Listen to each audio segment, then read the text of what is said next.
군주는 인색하다는 평판을 결코 두려워해선 안 되며 잔혹하다는 오명도 기꺼이 감수해야 합니다. 와, 시작부터 정말 강렬하네요. 그렇죠. 여러분, 이 한 문장 어떻게 들리시나요? 오늘 저희가 함께 깊게 파헤쳐볼 자료는요. 16세기에 출간되자마자 교회의 금서 목록에 오르고 막 영국의 어떤 추기경한테는 사탄의 손가락으로 쓰인 책이라는 엄청난 비난을 받았던 텍스트입니다. 네, 바로 그 유명한 니콜로 마키아벨리의 군주론이죠. 맞아요. 수백 년 동안 폭군들의 바이블, 피도 눈물도 없는 권모술수의 대명사, 약간 이렇게 오해받아온 바로 그 책입니다. 사실 그 오명이 워낙 강렬하잖아요. 그래서 수많은 철학자나 종교인들이 이 책이 내포한 그 끔찍할 정도의 사악함, 그걸 지적하면서 비난의 화살을 막 퍼부었거든요. 그럴 만도 한 게 진짜 문자 그대로만 읽으면 도덕은 완전히 내팽개치고 수단과 방법을 가리지 말고 권력을 쥐어라. 약간 이런 독재자를 위한 실전 매뉴얼처럼 보일 수밖에 없단 말이에요. 맞습니다. 딱 그렇게 읽히기 십상이죠. 그래서 본격적인 탐구에 앞서서 오늘 이 자료를 함께 살펴보고 계신 여러분께 저희의 임무를 좀 명확히 하고 싶습니다. 저희가 이 심층 탐구에서 마키아벨리가 제시한 이 잔혹한 정치 기술이 막 도덕적으로 옳다, 그르다 이걸 심판하려는 게 절대 아닙니다. 네, 저희는 어느 한쪽의 정치적 입장을 지지할 생각도 전혀 없고요. 그렇죠. 우리의 유일한 목표는 이 소스에 담긴 철학적 그리고 역사적 아이디어를 있는 그대로 한번 해부해 보는 겁니다. 도대체 왜 이렇게 맹비난을 받는 책이 500년이 지난 지금까지도 서양 철학의 중심에 딱 살아남아 있는지 그 진짜 작동 원리를 파악하는 거죠. 그 작동 원리를 제대로 이해하려면요. 가장 먼저 깨부셔야 할 게 바로 대중의 오랜 편견입니다. 이 자료를 깊이 파고들수록 우리는 아주 놀라운 진짜 극적인 반전을 마주하게 되거든요. 오, 반전이요? 어떤 반전이죠? 사실 마키아벨리는 권력력에 미친 악의 교사나 폭군의 대변인이 아니었습니다. 아니었어요? 네, 오히려 그는 간대국들의 말발굽 아래서 처참하게 찢겨나가는 조국 이탈리아를 구원하려고 했던 사람이에요. 시민 공동체의 생존을 보장하기 위해서 밤낮으로 치열하게 고뇌했던 지독한 현실주의적 애국자였다는 거죠. 와, 악마의 대변인이 아니라 현실주의적 애국자다. 이거 진짜 흥미롭네요. 좋습니다. 이 간극을 좀 더 파고 들어보죠. 그가 왜 그토록 냉혹하고 극단적인 구국의 지침서를 써야만 했나. 이걸 이해하려면 아무래도 15세기 말에서 16세기 초 이탈리아의 그 처절한 현실을 좀 들여다봐야 할 것 같아요. 맞습니다. 배경 지식이 필수적이죠. 사실 이탈리아 하면 우리는 보통 미켈란젤로나 레오나르도 다빈치 같은 천재들, 막 그 찬란한 르네상스를 가장 먼저 떠올리잖아요. 그렇죠. 문화와 예술의 관점에서는 인류 역사상 가장 눈부신 전성기가 맞습니다. 부도 엄청나게 축적했고요. 근데 정치나 군사적 지형을 딱 보면 그야말로 언제 터질지 모르는 시한폭탄이었습니다. 아, 겉보기엔 화려한데 속은 골마 있었군요. 네, 당시 이탈리아 반도가 피렌체, 베네치아, 교황령, 나폴리, 밀라노 이렇게 5대 강국을 중심으로 수많은 도시 국가들로 아주 처참하게 파편화되어 있었거든요. 쪼개져 있었던 거네요. 네. 게다가 이탈리아 안에서 지들끼리 용병대장들을 고용해서 돈으로 치장된 가짜 전쟁을 치르면서 끊임없이 내부 권력 투쟁만 벌이고 있었던 거죠. 그러니까 겉보기엔 진짜 화려한데 속은 텅 비어 있는 방어력 제로의 부자 나라였네요. 그러다가 결국 1494년에 이탈리아의 운명을 영원히 바꿔놓는 아주 결정적인 비극이 터지잖아요. 그 프랑스의 국왕 샤를 펠세가 알프스를 넘어 침공한 사건 말입니다. 아, 바로 그 사건이 이탈리아 전체를 뒤흔든 거대한 충격 요법이었습니다. 이전까지 이탈리아 도시국가들의 전쟁은 그 용병들끼리 적당히 진영만 갖추고 피는 거의 안 흘리는 약간 체스 게임 같은 거였거든요. 돈 주고 고용했으니까 굳이 목숨 걸고 안 싸운 거군요. 맞아요. 그런데 프랑스군은 달랐죠. 막 무시무시한 청동 대포를 끌고 와서 성벽을 산산조각내고 항복 안 하면 주민들을 그냥 무자비하게 학살해버렸습니다. 와, 진짜 끔찍했겠네요. 네, 이 1494년 침공을 기점으로 평화의 환상에 젖어있던 이탈리아 반도는 프랑스, 스페인, 신성 로마 제국 같은 그 강력한 중앙집권 거대 강대국들의 무기력한 놀이터이자 전장으로 전락해버립니다. 그리고 바로 그 처참한 혼란의 한가운데에 우리의 주인공 마키아벨리가 있었던 거네요. 제가 알기로 그는 피렌체 공화국의 고위 외교관으로서 무려 14년 동안 최전선에서 뛰었잖아요. 네, 맞습니다. 엄청난 엘리트였죠. 근데 외교 협상장에 나가면 강대국 군주들이 피렌체를 막 군대도 없는 돈만 많은 약골이라면서 대놓고 조롱하는 걸 뼈저리게 목격해야만 했단 말이에요. 속이 얼마나 타들어갔겠습니까? 게다가 1512년에는 피렌체의 메디치 가문이 무력으로 복귀하면서 공화정이 무너져 버려요. 그래서 그는 하루아침에 공직에서 쫓겨납니다. 심지어 반역 음모에 휘말려서 엄청 끔찍한 고문까지 당하게 되잖아요. 그 고문 방식이 진짜 악랄했습니다. 마키아벨리가 당한 고문이 그 양손을 뒤로 묶은 채 도르래로 공중에 훅 매달았다가 갑자기 확 떨어뜨려서 어깨뼈를 탈골시키는 극악무도한 방식이었거든요. 듣기만 해도 끔찍하네요. 어깨가 빠진다고요? 네.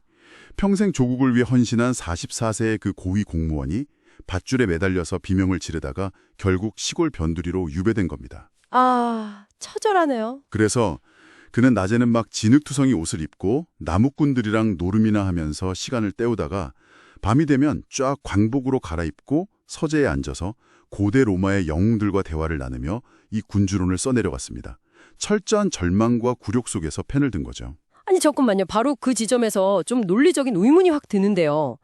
자신을 그토록 잔인하게 고문하고 모든 걸 빼앗은 독재자 메디치 가문한테 권력을 효과적으로 유지하는 법을 조언하는 책을 바쳤다. 이거 너무 모순적이지 않나요? 솔직히 굶어 죽기 직전에 실직자가 제발 일자리 좀 달라고 쓴 아주 처절한 자기소개서 그런 거에 불과했던 건 아닐까요? 굉장히 날카롭고 흥미로운 지적입니다. 물론 당장 먹고 살기 위해서 다시 공직으로 복귀하고 싶다. 이런 개인적이고 세속적인 열망도 분명히 존재했을 거예요. 사람이니까 당연하겠죠. 그렇죠. 하지만 자료의 전체 맥락을 쭉 짚어보면 훨씬 거대한 목적이 보입니다. 그는 이탈리아가 그 외세의 지배에서 벗어나려면 기존의 종교적인 도덕이나 얄팍한 외교 전술 이런 걸로는 어림도 없다는 걸 누구보다 현장에서 잘 알았던 사람이거든요. 아, 14산 동안 현장에서 뼈저리게 느꼈으니까요. 네. 타국의 억압으로부터 반도를 해방시킬 새로운 군주, 즉 강력한 무력과 냉혹한 결단력으로 이탈리아를 하나로 통일할 구원자의 출현을 절망적으로 갈망했던 겁니다. 그래서 중세의 이상적인 도덕론 같은 건 그냥 쓰레기통에 확 던져버리고 권력의 본질 그 자체에만 차갑게 현미경을 들이댄 거죠. 어설픈 선이나 외교적 수사만 믿다가는 나라가 통째로 짓밟힌다는 걸 눈앞에서 똑똑히 봤으니까요. 그렇다면 마키아벨리는 그 도덕이라는 낡은 방패를 버리고 지도자가 어떤 새로운 무기를 들어야 한다고 보았을까요? 여기서 저희가 마키아벨리 철학의 완전 엔진이자 핵심 축인 두 가지 개념으로 넘어가 볼 수 있을 것 같은데요. 바로 폴투나 그리고 비루투입니다. 인간은 결국 신이 정해준 운명에 순응해야 한다는 그 중세의 뼈대 깊은 숙명론을 정년으로 타파한 아주 혁명적인 개념들이잖아요. 맞습니다. 이 두 개념의 역학관계가 군주론을 이해하는 마스터키라고 할 수 있죠. 먼저 포르투나. 이건 로마 신화의 운명의 여신에서 따온 말인데요. 인간이 도저히 통제할 수 없는 외부 환경, 우연, 치명적 불운, 혹은 갑작스러운 행운, 이걸 다 포괄합니다. 예를 들면 어떤 게 있을까요? 1494년에 프랑스가 갑자기 쳐들어온 거나 아니면 예상치 못한 전염병 같은 것들이죠. 마키아벨리는 이 포르투나를 모든 것을 집어삼키며 맹렬하게 흐르는 파괴적인 강물에 비유했습니다. 맹렬한 강물이요? 와, 확 와닿네요. 한번 둑이 무너지고 범람하기 시작하면 막 거대한 나무랑 튼튼한 집대까지 송도리째 뿌리 뽑아서 쓸어버리는 그 압도적인 자연의 폭력. 나약한 인간은 그 거대한 물결 앞에서 속수무책으로 휩쓸려 갈 수밖에 없다는 거군요. 일반적인 사람들에게는 그렇죠. 하지만 준비된 지도자에게는 이야기가 다릅니다. 다르다고요? 뛰어난 통치자한테는 거대한 권력을 줄 수 있는 아주 완벽한 기회가 되기도 하거든요. 문제는 이 변덕스럽고 파괴적인 운명의 강물에 우리가 도대체 어떻게 맞서고 통제할 것인가? 이겁니다. 여기서 바로 인간의 능동적 에너지인 비루투가 등장하는 거죠. 비루투, 이 단어가 참 재밌는 게 영어의 버추, 그러니까 버추랑 어원이 같잖아요. 그래서 자꾸 사람들이 이걸 미덕이나 착한 마음씨 이렇게 오해한단 말이에요. 맞아요. 흔히들 그렇게 생각하죠. 하지만 마키아벨리가 쓴 비루투는 기독교적인 희생이나 겸손 이런 거랑은 거리가 멀잖아요. 오히려 라틴어 어원인 비르, 즉 남성다움이나 어떤 전투적인 역량에 훨씬 가깝고요.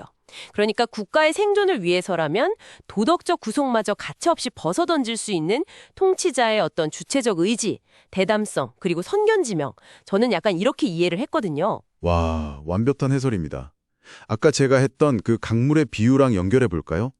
비르툴은 평화롭고 고요한 시기에 미리 땀 흘려 쌓아두는 아주 튼튼한 제방과 둑입니다. 아, 포르투나가 강물이면 비르투는 제방이군요. 정확합니다. 포르투나라는 이 홍수가 내일 닥칠지 모레 닥칠지 인간은 알 수가 없어요. 하지만 비르투를 지닌 지도자는 물이 잔잔할 때 끊임없이 제방을 높이고 물길을 터놓습니다. 그래야 막상 맹렬한 강물에 덮쳤을 때 파괴적인 에너지를 억제하고 오히려 그 물길을 국가의 이익이 되는 방향으로 딱 돌려놓을 수 있으니까요. 아, 미리 준비하는 역량이네요. 그런데요, 그 제방을 튼튼하게 쌓는 방식이 소스들을 보면 굉장히 도발적입니다. 마키아벨리는 군주가 훌륭한 비루투를 발휘하려면 인간의 고상한 방식뿐만 아니라 짐승의 방식까지 철저하게 내면화해야 한다고 주장하잖아요. 고대 신화에서 그 영웅 아킬레스가 반인반마인 켄타우로스 케이론한테 교육을 받았다는 일화를 막 인용하면서 말이죠. 그 유명한 사자와 여우의 통치술 아닙니까? 네, 맞습니다. 아주 핵심적인 비유죠. 마키아벨리가 보기에 현실 세계의 인간들은 겉으로만 선의를 표방할 뿐이지 속으로는 다 탐욕과 이기심으로 똘똘 뭉쳐 있거든요. 이런 세계에서 군주가 혼자만 착하게 법을 지키려다가는 제일 먼저 잡아먹히고 맙니다. 호구가 되는 거죠, 한마디로. 그렇죠. 그래서 지도자는 두 마리의 짐승을 번갈아 꺼내 쓸 수 있어야 합니다. 우선 여우입니다. 정적들이 막 은밀하게 파놓은 함정을 냄새 맡고 싹 간파해내는 교활함이죠. 여기에는 국가의 이익을 위해서라면 과거에 자신이 맺었던 약속이나 조약마저도 그냥 태연하게 파괴할 수 있는 뻔뻔한 유연성까지 포함됩니다. 교활한 여우의 지략. 그렇다면 사자는 뭔가요? 단순히 그냥 힘이 세다는 걸 의미하는 건 아닐 것 같은데요. 여우의 꾀만으로는 물리적인 폭력으로 밀고 들어오는 적을 막을 수는 없으니까요. 사자는 치안을 어지럽히는 내부의 늑대물이나 국경을 넘보는 외적의 침공을 아주 압도적인 무력과 끔찍한 공포로 짓밟아버리는 맹렬한 용맹함을 상징합니다. 그러니까 여우의 눈으로 함정을 쇽 피하고 사자의 발톱으로 늑대들을 공포에 질리게 만들어야 한다는 거죠. 아니 근데 잠깐만요. 여기서 치명적인 모순이 하나 발생하지 않습니까?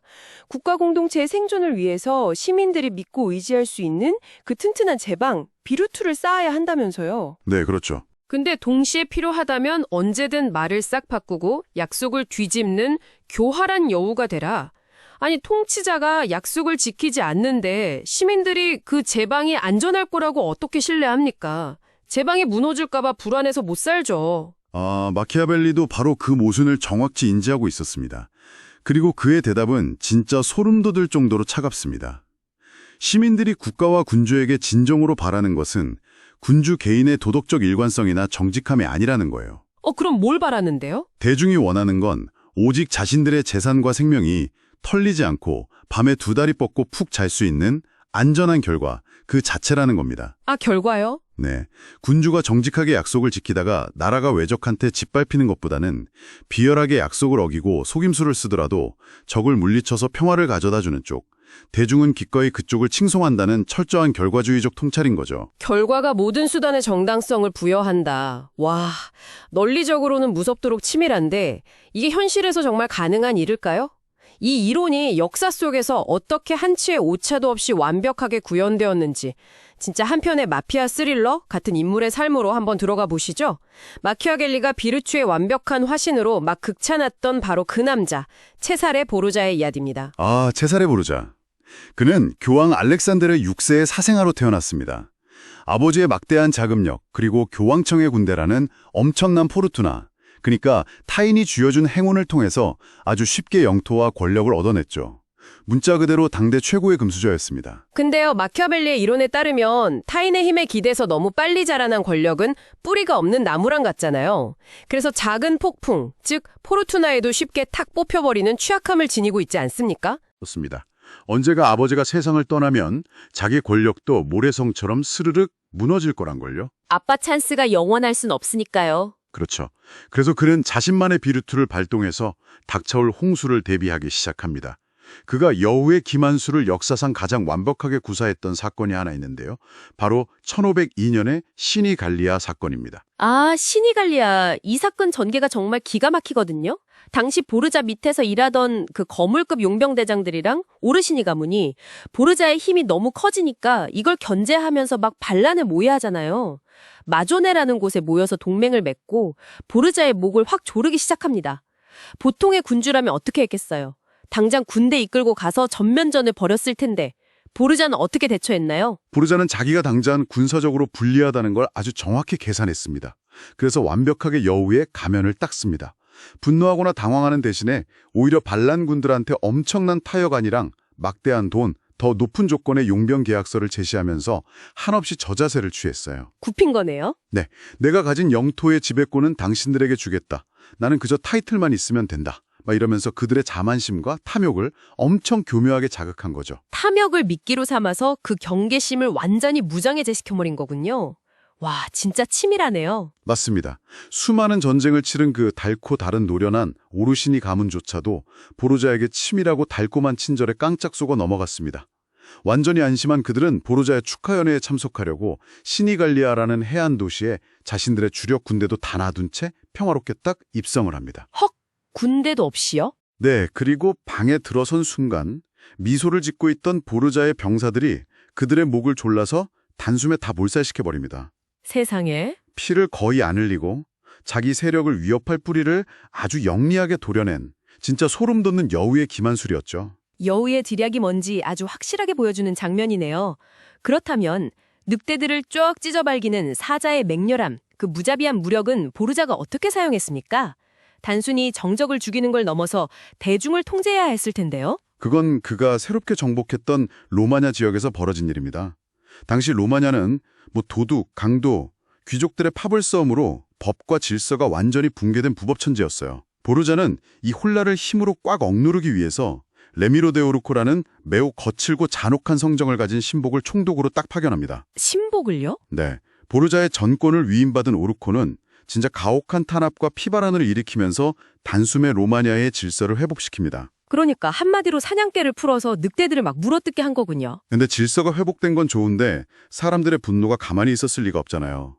아무리 무법천지였다고 해도 총독이 그렇게 잔인하게 사람들을 막 죽여대면 대중의 원망이 폭발할 텐데요. 정확히 그 지점입니다.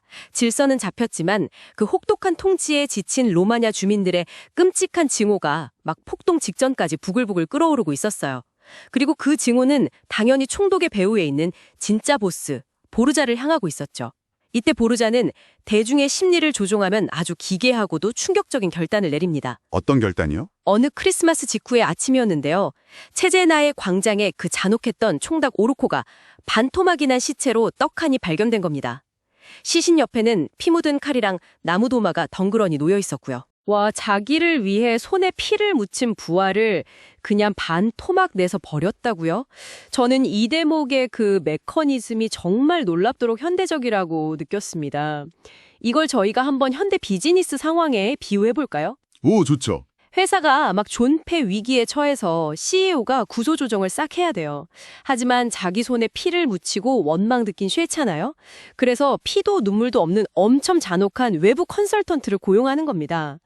컨설턴트가 앞장서서 직원들을 막 가차없이 대량 해고하고 원성을 한 몸에 다 받아요. 그리고 남은 직원들의 불만이 극에 달해서 파업이 일어나기 직전 CEO가 갑자기 짠하고 직원들 편에 서서 그 잔인한 컨설턴트를 대중 앞에서 극적으로 해고해버리는 겁니다.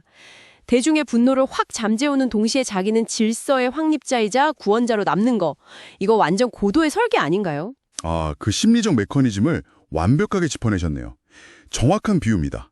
마키아벨리도 보르자의 이 행동을 무슨 사이코패스적 광기나 무의미한 폭력 이런 걸로 보지 않았어요. 오히려 국가의 안정을 꾀하고 더 큰 반란의 피바람을 막기 위해서 희생양을 아주 영리하게 활용한 계산된 잔혹함이다. 이렇게 극찬을 했죠. 계산된 잔혹함이요? 네, 광장에 전시된 그 끔찍한 시체를 보면서 대중은 권력의 무자비함에 극도의 공포를 느꼈지만요. 동시에 자신들을 막 괴롭히던 폭군이 처벌받았다는 사실에 그 응어리진 증오가 싹 해소되는 기이한 카타르시스를 경험한 겁니다. 공포와 만족감을 동시에 딱 쥐어준 일종의 정치적 순곰이었던 셈이죠. 야, 진짜 대단하네요. 자, 그렇다면 16세기 이탈리아의 그 피비린내 나는 권력 투쟁과 처절한 생존의 철학을 현대를 살아가는 우리의 삶과 어떻게 연결해 볼 수 있을까요? 마키아벨리의 이 통찰은 결국 지도자 개인의 사리사욕이 아니라 공동체의 존립이라는 거대한 대의를 위해서 도덕적 잣대를 딱 유보할 줄 아는 결과주의적 윤리잖아요. 네, 이것을 현대 국가의 정치적 리더십이나 거시경제 상황에 대입해보면 아주 명확해집니다. 오늘날의 지도자들도 16세기 이탈리아처럼 통제하기 어려운 거대한 포르투나를 매일 마주하고 있거든요. 오늘날의 포르투나라면 어떤 걸까요? 그것이 전쟁의 위협이든 인구 절벽으로 인한 사회 붕괴든 아니면 심각한 가계부채와 경제 침체든 말이죠. 이 현대판 홍수를 막기 위해서 현명한 정부는 대중에게 당장 인기가 없더라도 막뼈를 깎는 교육개혁이나 연금개혁 혹은 강력한 긴축정책 같은 튼튼한 비루투의 제방을 쌓아야만 합니다. 아, 그러니까 표를 의식해서 아무런 결단도 못 내리고 그냥 방관하는 도덕적이고 친절한 지도자보다 당장은 욕을 엄청 먹고 지지율이 깎이더라도 국가 시스템 붕괴를 막아내는 결단력 있는 지도자가 결국 훌륭한 군주라는 뜻이군요. 그렇습니다. 재미있는 건 상황, 그러니까 포르투나의 성격에 따라서 요구되는 리더십의 형태도 완전히 달라져야 한다는 사실입니다. 리더십이 달라져야 한다고요? 네. 예를 들어 2차 세계대전이라는 인류 최악의 거대한 포르투나가 확 덮쳤을 때 영국 대중에게 필요했던 건 히틀러라는 늑대 무리에 맞서 피를 토하며 항전을 이끌어갈 사자 같은 리더, 윈스턴 처칠이었습니다. 하지만 전쟁이 끝나고 국가를 막 재건해야 하는 전후 평화의 시대가 오니까 대중은 선거를 통해서 사자였던 처칠을 버리고 내정을 다질 수 있는 관리용 지도자인 클레먼트 애틀리를 새로운 군주로 선택했죠. 오, 상황이 변하면 통치자의 무기도 기꺼이 변해야 한다는 마키아벨리의 그 통찰이 현대 민주주의 선거 시스템에서도 딱 증명된 셈이네요. 네, 기업의 생존을 책임지는 비즈니스 리더십도 마찬가지일 겁니다. 치열하고 무자비한 글로벌 경쟁 시장에서 막 AI와 같은 기술의 거대한 파도에 잡아먹히지 않기 위해서 조직의 리더는 때로는 뼈아픈 비즈니스 전환이나 대대적인 조직 개편을 단행해야 하잖아요. 맞아요. 플랫폼 기업들도 요즘 그런 결정 많이 하죠. 그렇죠. 개인적인 양심의 가책이나 쏟아지는 비난을 두려워해서 결단을 계속 미루다가 회사 전체가 파산하는 게 과연 윤리적일까요? 아니면 내 손에 피를 묻히더라도 조직의 생존을 지켜내서 남은 다수 직원들의 생계를 보장하는 것, 그것이 진정으로 책임감 있는 리더의 태도일까요? 아, 듣고 보니 정말 그러네요. 군주론이 500년이라는 시간을 뚫고 여전히 우리의 사고를 막 찌르는 이유가 바로 그 불편한 질문에 있습니다. 리더의 진정한 책임감이란 무엇인가? 개인의 영혼을 순결하게 유지하려고 공동체를 파멸하러 방치할 것인가? 아니면 지옥에 떨어질 각오로 다수의 안위를 지켜낼 것인가? 그렇다면 바로 이 지점에서 오늘 자료를 관통하는 가장 도발적이고도 무거운 화두를 하나 던지고 싶습니다. 어쩌면요, 진정한 리더십이 짊어져야 할 가장 무거운 짐은 산더미 같은 업무량이나 막중한 스트레스가 아닐지도 모릅니다. 다수의 생존이라는 대의를 위해서 기꺼이 자기 자신의 영혼이 더럽혀지고 괴물로 낙인 찍히는 것을 감수하는 것. 그것이 리더가 짊어져야 할 궁극의 무게가 아닐까요? 역사의 긴 관점에서는 도덕적으로 아주 순결하게 손을 씻은 패배자보다 진흙탕 속에서 막 손에 피를 묻히며 둑을 쌓아 올린 구원자가 때로는 더 절실하게 필요할지도 모릅니다. 와, 그 모순적이고도 차가운 현실을 도피하지 않고 정면으로 딱 응시하게 만든다는 점, 그것이 마키아벨리의 사상이 지닌 진짜 힘일 것입니다. 네, 이 심층 탐구를 듣고 계신 여러분께 마지막으로 묻고 싶습니다. 여러분의 삶을 송두리째 뒤흔들 거대한 포르투나의 강물이 밀려오고 또 여러분이 속한 조직이 존폐의 벼랑 끝에 섰을 때 여러분은 가만히 휩쓸려가는 선량한 양으로 남으시겠습니까? 아니면 기꺼이 손에 피를 묻힐 준비가 된 사자 혹은 여우가 되시겠습니까? 깊은 여운과 질문을 남기며 오늘 저희가 해보한 마키아벨리의 철학적 기록은 여기서 덮겠습니다. 이 깊고 서늘한 고찰이 여러분의 내일과 결정에 어떤 울림을 주기를 바랍니다. 저희는 다음 시간에 더 흥미롭고 훌륭한 내용의 심층탐구로 찾아뵙겠습니다. 잊지 마시고 구독과 좋아요 꼭 눌러주세요. 감사합니다.